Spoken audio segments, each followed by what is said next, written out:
Okay, so just show you how we make our two single barbless hook pike traces.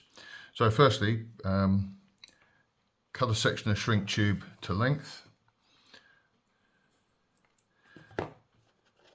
sort of roughly the size of the straight part of the hook shank.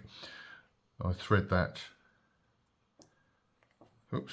thread that over the hook, through the point and up over so it sits on the shank. Take a length of wire, sort of 15 inches long, using 28-pound ESOX super trace. I thread that through from the the front of the eye of the hook, like so, and then through the shrink tube.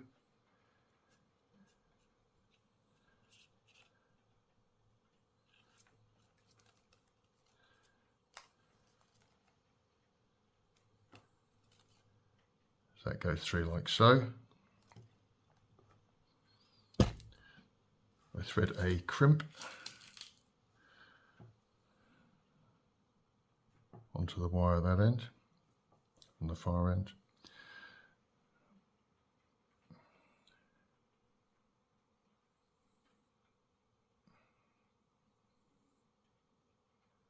I push it through so I can just feel the tab of the wire coming through, and then pull that down reasonably tight.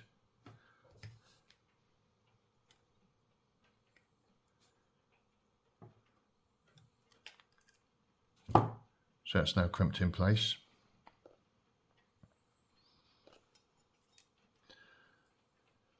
So that's where we are at the moment. There's that bit further down. So the next stage is take another short piece of wire, bend it in half, like so. So one end is slightly longer than the other end, and you've got a little bend there. I then feed this through the eye of the hook, the top hook, like so. Okay. Then on the other end of the wire, I put another crimp on the free end of the wire, slide that all the way down.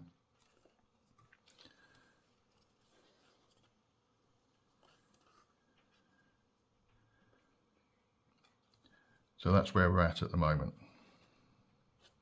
So what I'm going to do, the reason that one end of the wire is slightly longer than the other, it just makes it easier to thread this crimp in place.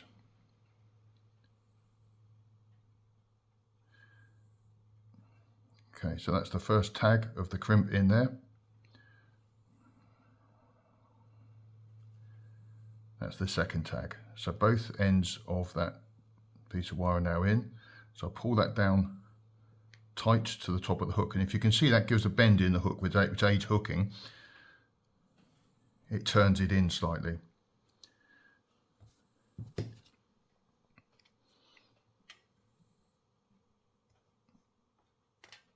Make sure the crimp's in the right location.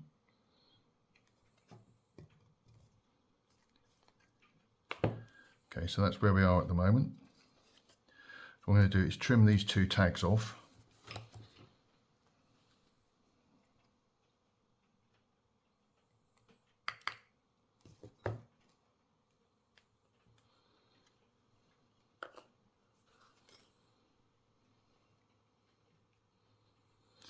So now I'm going to fix this wire in place using the heat shrink.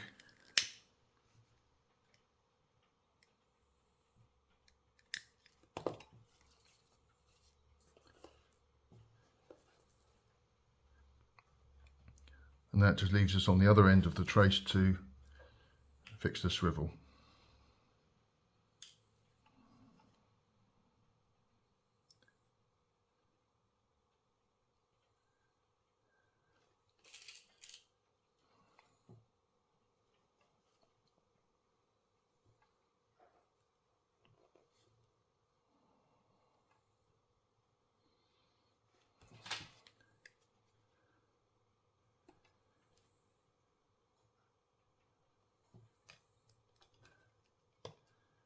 And there we are. There's the complete barbless pike tray setup that we've been using for 10 years. We've had the same number of hookups as trebles, but invariably these fall out in the pike's mouth, in the nets, when the tension's released. No problem holding dead bait on. I'm going to do another short video showing you how we mount the bait, but hopefully that will be of some use to you.